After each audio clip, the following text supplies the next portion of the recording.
Hello friends, welcome to learn united channel में आप सभी का स्वागत है। प्रीवियस ईयर क्वेश्चन के पार्ट 5 को लेकर हम आप सभी के सामने हाजिर हैं। तो चलिए फटाफट वीडियो को स्टार्ट करते हैं और लेते हैं आज का पहला क्वेश्चन।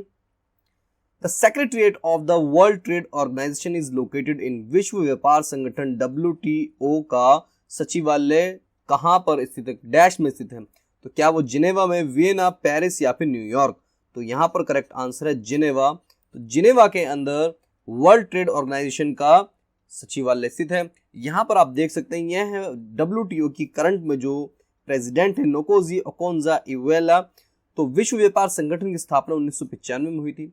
विश्व व्यापार संगठन एकमात्र वैश्विक अंतरराष्ट्रीय संगठन है जो राष्ट्रों के बीच व्यापार के नियमों से निपटता है।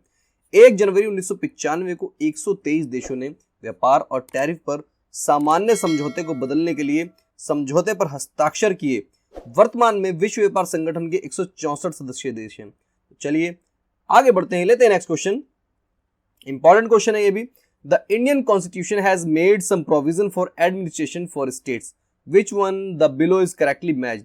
तो भारतीय संविधान ने जो राज्यों पर एडमिनिस्ट्रेशन के लिए, प्रशासन के लिए कुछ कॉन्स्टिट्यूशनल प्रोविजन, संविधान में कुछ प्रावधान दिए हैं, तो इनमें से कौन सा करेक्टली मैच्ड है? तो आर्टिकल 371A 371 है, special provision with respect to the state of Assam. Article 371B special provision with respect to the state of Nagaland. Article 371C 371C special provision with respect to the state of Manipur.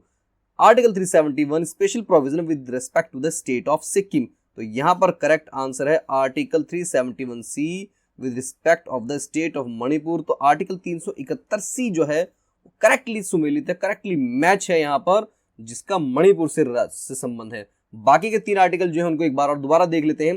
371A जो है वो नागालैंड से संबंधित है, 371B जो है state of Assam से संबंधित है, 371C स्टेट ऑफ मणिपुर से संबंधित है। तो यहां पर ये तीनों एक दूसरे से संबंधित है। चलिए पढ़ते हैं आगे, लेते हैं next question. Which of the following pair is correctly matched? इनमें से कौन सा पेयर जो है वो करेक्टली मैच है? क्या सूरत का जो विभाजन हुआ था, कांग्रेस का विभाजन हुआ था सूरत अधिवेशन में, क्या वो 1908 में हुआ था? क्या होम रूल लीग की स्थापना 1917 में हुई थी?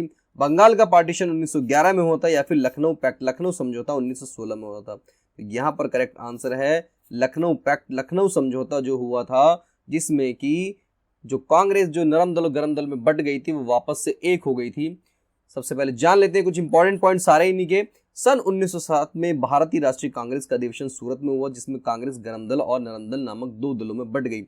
इसी को सूरत विभाजन कहते हैं। और 1907 के अधिवेशन की अध्यक्षता रास बिहारी घोष ने की थी। तो रास बिहारी घोष जी थे, उन्होंने इसकी अध्यक्षता की थी। और 1907 के अधिवेशन में, सूरत अधिवेशन में, कांग्रेस जो है गरम दल और नरम दल नामक 2 गुटों में बट गई थी। इसके बाद आती है बारी होम रूल आंदोलन की। तो होम रूल आंदोलन Akhil Bharatiya home rule league एक राष्ट्रीय राजनीतिक संगठन था, जिसकी स्थापना 1916 में बाल गंगाधर तिलक द्वारा भारत में स्वशासन के लिए की गई थी। और इसके अलावा 1916 में अगर बात ही आती है, अगर यहाँ पर बाल गंगाधर तिलक का नाम ना हो तो वहां पर नाम हो सकता है एनी बेसेंट का। एनी बेसेंट ने भी होम रूल की स्थापना की थी बाल गंगाधर तिलक के साथ मिलकर। ठीक है, आगे बढ़ते हैं। बंगाल विभाजन के निर्णय की घोषणा 19 जुलाई 1905 को भारत के तत्कालीन वायसराय कर्जन के द्वारा किया गया था। एक मुस्लिम बहुल प्रांत का सृजन करने के उद्देश्य बंगाल को 2 भागों में बांट दिया गया था। ईस्टर्न बंगाल, पूर्वी बंगाल और पश्चिमी बंगाल के रूप में इसको बांट दिया गया था, ताकि लोगों में बंग जो भारत का लोगों में फूट डालो और शासन करो की नीति के तहत ही इसको भी लागू किया गया था। तो बंगाल विभाजन 16 अक्टूबर 1905 से प्रभावी हुआ। इतिहास में इसे बंग भंग के नाम से जाना जाता है। कब हुआ था ये? 1905 में हुआ था। और आता है हमारा लखनऊ समझौता, जो कि बिल्कुल करेक्टली मैच था। तो कांग्रेस जो लखनऊ समझौते में 1916 में हुआ था, नरमपंथी और गरमपंथी जो अपने मतभेदों को बुलाकर एक हो गए थे। कांग्रेस और मुस्लिम लीग के बीच में समझौता हुआ था और दोनों ने एक होकर भारत की आजादी के लिए संघर्ष करने का इसमें निर्णय लिया था। लेते हैं next question. Which of the following statements regarding the Kakori robbery is incorrect? Kakori कांड से जो रिलेटेड, यहां पर जब हम क्वेश्चन सॉल्व करते हैं तो कई बार हम ये नहीं देख पाते, या नॉट लिखा होता है या इनकरेक्ट लिखा होता है, हम उस चीज को देख ही नहीं पाते जिस वक्त एग्जाम हम कर रहे होते हैं। ऐसा होता है जैसे वो हमारी आंखों से ओझल ही हो गई है। तो इस कंडीशन में यहाँ पर इन्होंने पूछा है कौन सी इनकरेक्ट है। The members of the Hindustan socialist Republic association executed the robbery. क्या हिंदुस्तान सोशलिस्ट रिपब्लिक एसोसिएशन ने इसको रॉबरी को एग्जीक्यूट किया था, रॉबरी की थी, काकोरी कांड को अंजाम दिया था? On 9 August 1925, 10 men held up and the 8 down train at Kakuri and looted its official railway cash। क्या उन्होंने जो सोना कैश था और जो हथियार थे उनको लूटा था। 9 अगस्त 1925 को अशफाक उल्ला खां, राम प्रसाद बिस्मिल, रोशन सिंह, राजेंद्र लाहिरी वर हैंग्ड। क्या इनको सबको फांसी मिली थी इसके लिए? None of the other option. क्या इनमें से कोई भी करेक्ट नहीं है? तो इनकरेक्ट है आपका ये option, the member of the Hindustan socialist Republic association executed the robbery. प्रमुख बिंदु जान लेते हैं इसके कि काकोरी ट्रेन एक्शन या काकोरी कांड या काकोरी षड्यंत्र जो था, जिसकी साजिश जो थी वो ट्रेन डकैती थी, ये भारत के दौरान 9 अगस्त 1925 को लखनऊ के पास एक गांव काकोरी में हुआ था और ये ब्रिटिश राज के खिलाफ स्वतंत्रता आंदोलन का बहुत बड़ा पार्ट था, बहुत बड़ा इंपैक्ट पड़ा था इससे। इसका आयोजन हिंदुस्तान रिपब्लिकन एसोसिएशन HRA द्वारा किया गया था और क्वेश्चन में कहा गया था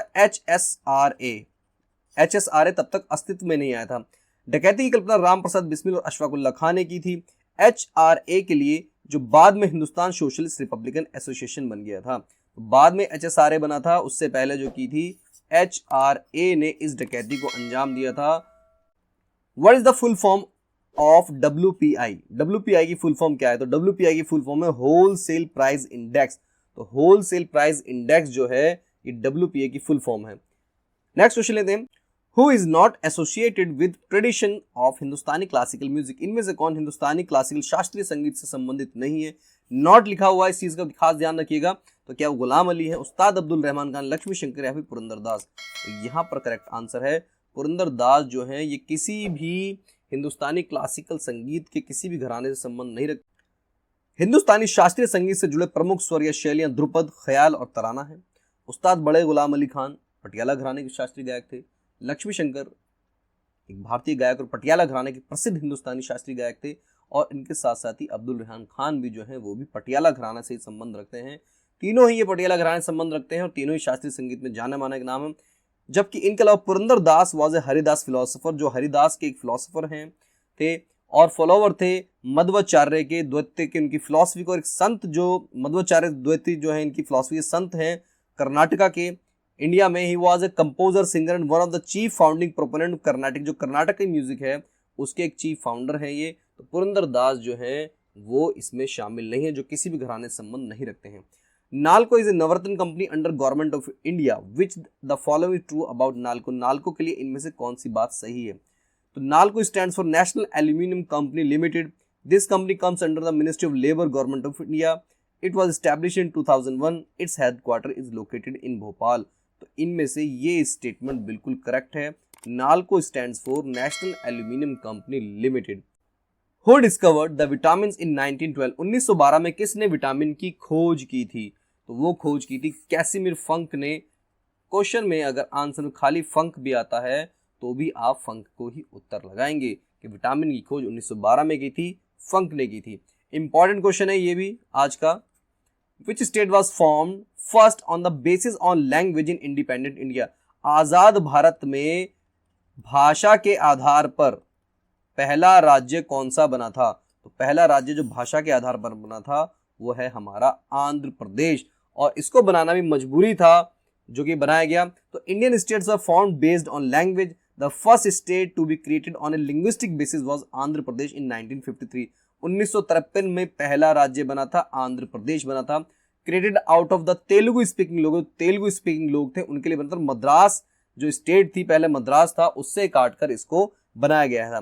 the Congress in its Jaipur session appointed 3 members committee also popularly known as the JVP committee. JVP committee इसके लिए गठित की गई थी और ये JVP कमेटी के तीनों जो मेंबर थे इनके नामों से था, जवाहरलाल नेहरू, वल्लभ भाई पटेल एंड पट्टाभाई सीतारामैया। इन तीनों के नामों की वजह से JVP कमेटी थी। अगर क्वेश्चन में पूछा था JVP कमेटी किससे संबंधित हो, तो भाषाई आधार पर राज्यों का जो बंटवारा किया गया, बनाए गए, उसके लिए इस कमेटी का गठन किया गया था। The committee rejected language as the basis of the reorganisation of state. इस कमेटी ने रिजेक्ट कर दिया था कि अभी भाषा के आधार पर हम लोग राज्य को नहीं बनाएंगे, एक अलग राज्य का निर्माण नहीं करेंगे। But Potti Sriramulu, one of the activist demanding the formation of the Telugu majority state, died on 16 December 1952 after undertaking the fast and to at. इन्होंने क्या किया, इन्होंने अनशन पर बैठ गए और अनशन पर बैठने के बाद में इनकी अनशन पर ही हो गई मृत्यु, जिससे कि बहुत बड़ा कियास क्रिएट हो गया और इसकी वजह से इस प्रेशर में आकर के इन्होंने, जो भारत की उस समय की सरकार थी, उन्होंने रिजल्ट किया, डिक्रिएशन किया, पहला स्टेट भाषा के आधार पर जो कि तेलुगु लोगों के लिए था, उसका नाम रखा आंध्रा। तो आंध्र स्टेट की जो फॉर्मेशन हुई 1 अक्टूबर 1953 को हुई and it was later named Andhra Pradesh. पहले इसका नाम खाली आंध्रा रखा गया, आंध्र स्टेट रखा गया, और इसका फाउंडेशन डे कब होता है? 1 अक्टूबर को मनाया जाता है। और किसने अनशन किया था? पोट्टी श्रीरामुलु, जो कि एक एक्टिविस्ट थे, इनकी वजह से आंध्र प्रदेश जो है राज्य वो बना। नेक्स्ट क्वेश्चन लेते हैं, when was the Indian space research organisation was established? कब एस्टैब्लिश किया गया था? 1969 में इसको एस्टैब्लिश किया गया था। और अभी इसके करंट में जो इसके चेयरमैन है वो है के सोमनाथ जी। पिछली वीडियो में प्रश्न पूछा गया था, which of the following statement is correct? The Champaran movement was against Indigo planters. ये बात भी बिल्कुल करेक्ट है कि चंपारण का जो आंदोलन था वो नील की खेती के विरुद्ध था। जब गांधी जी ने पहला सत्याग्रह का प्रयोग किया था वो चंपारण में किया था, क्योंकि हर एक बीघा में 3 कट्ठे जमीन जो थी उस पर नील की खेती की जाती थी और उसके लिए किसानों को कुछ भी नहीं मिलता था। नेक्स्ट है, अकॉर्डिंग टू परमानेंट सेटलमेंट, जो स्थायी बंदोबस्त था उसके अनुसार the rajas and taluqdar were recognised as zamindar. सरकार ने किया था, ब्रिटिश सरकार ने, उन्होंने हर किसानों से टैक्स वसूलने की जगह, कर वसूलने की जगह राजाओं को और जो तालुकदार थे उन सबको जमींदार के रूप में, जमींदारी के रूप में अपनी अपनी जमीनें दे दी थी और उन्हें फिक्स कर दिया था कि आप हर महीने या एक निश्चित समय पर एक निश्चित धनराशि यहां पर जमा कराएंगे हमारे पास, जिससे कि उन्हें भी अपना बजट और बाकी चीजों की प्लानिंग में बहुत हेल्प मिलती थी। और इससे ये हुआ बेनिफिट गवर्नमेंट को कि उनका तो काम बहुत अच्छे से चलने लगा, लेकिन अगर कोई भी जमींदार जो है इस टैक्स को समय पर नहीं जमा करता था तो उसकी जमीन को उससे छीनकर उसकी नीलामी कर दी जाती थी। तो ये दोनों ही स्टेटमेंट्स एकदम करेक्ट हैं। इससे इस क्वेश्चन की दोनों बोथ स्टेटमेंट करेक्ट आर यहाँ पर है। आज का इंपॉर्टेंट क्वेश्चन लेते हैं, below are pairs of famous sports person and the games they play, which pair is incorrect?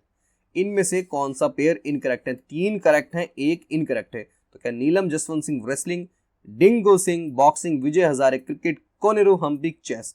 तो यहाँ पर 4 ऑप्शन है, 4 में से 1 ऑप्शन गलत है, तो आपको वही ढूंढना है। आंसर आप कमेंट में जरूर बताइएगा। तो thank you so much guys for watching.